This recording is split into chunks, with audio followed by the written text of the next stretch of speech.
Shavua Tov, j'espère que vous avez passé une bonne semaine, que vous avez pris des forces pendant ce Shabbat pour affronter une nouvelle semaine qui arrive.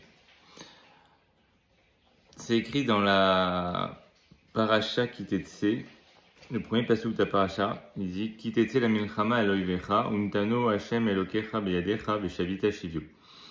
Quand tu sortiras en guerre contre tes ennemis, que l'Éternel ton Dieu les livrera en ton pouvoir et que tu leur feras des prisonniers.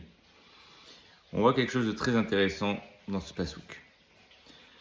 Premièrement, on va sortir en guerre, on n'a pas le choix.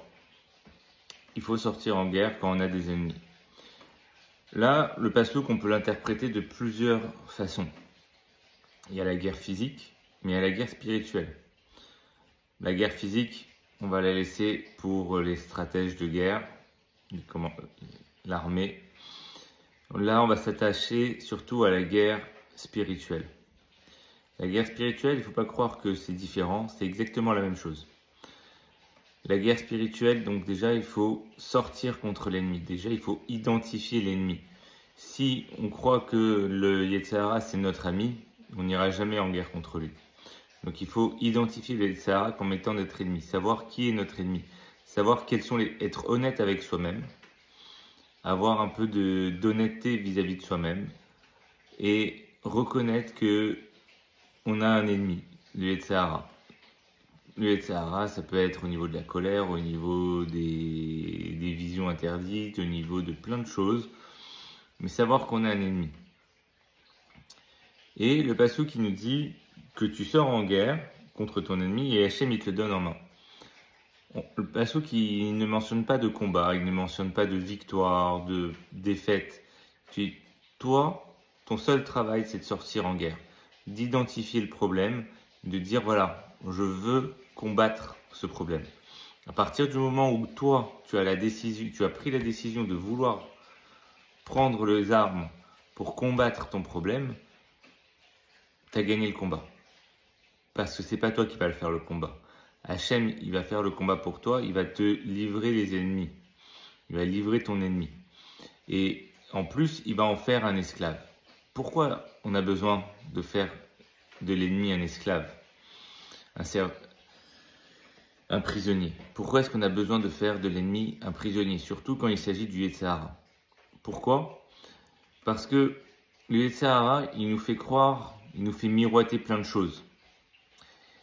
Et en fait, quand on va le mettre en prison, on va l'emprisonner, on va le voir d'une autre façon. On va le voir dans l'état de la déchéance.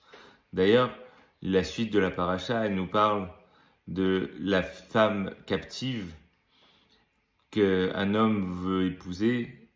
Et à ce moment-là, la Torah nous dit, laisse-la 30 jours, prendre le deuil de ses parents, avec des habits de souillon, les ongles qui poussent, elle prend le deuil, donc pas de maquillage, pas de fard à paupières, rien. Et là, toute la passion, tout le feu de la passion initiale que le Yetzer Hara a mis, une fois que tu l'as mise en cage, bah le feu il redescend et tu te dis mais qu'est-ce qui m'a pris? En fait c'est ça, Hachem il veut que tu sortes en guerre, que tu identifies l'ennemi. Hachem, il t'aidera à lutter contre l'ennemi et après, il te fera montrer que l'ennemi, en fait, que tu croyais invincible, c'est que de la paille. Le Yetzer Hara, il nous fait croire qu'il est énorme et qu'on peut pas le battre. Alors, effectivement, nous, on est des hommes. Le Yetzer Hara, c'est un ange. Mais chose que le Yetzer Hara ne sait pas, c'est que si on a vraiment la volonté de vouloir le combattre, certes, en tant qu'homme, on peut pas battre un ange.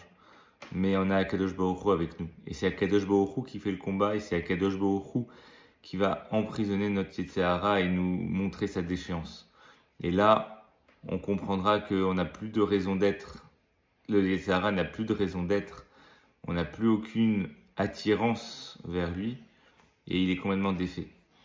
Donc, ce qui est important, c'est de connaître son ennemi, savoir que notre ennemi, le Yetzer Hara, il utilise la principale arme qui est l'illusion. Il nous fait croire plein de choses, il nous fait croire qu'il est immense, qu'il est imbattable, il nous fait croire que c'est merveilleux, il faut le suivre, que si on ne va pas derrière lui, on a tout perdu. Il faut savoir que tout ça c'est faux. Et il faut savoir aussi que Hachem, c'est lui qui mène le combat. Si on croit que c'est nous seuls qui allons mener le combat, on a perdu d'avance le combat. Donc, les amis, là on va faire une série de cours, on va essayer de faire une série de cours pour essayer de mieux connaître le Yetzer Hara, connaître les armes du Yetzer Hara, pour identifier le problème et demander à Kadosh Baruch Hu de nous aider à lutter sur ce problème-là. Et si Dieu veut, avec l'aide d'Akadosh Baruch Hu, le Yetzer Hara sera prisonnier, on verra et on n'aura plus aucune tentation de sa part. Je vous souhaite à tous Shavua Tov, à la semaine prochaine.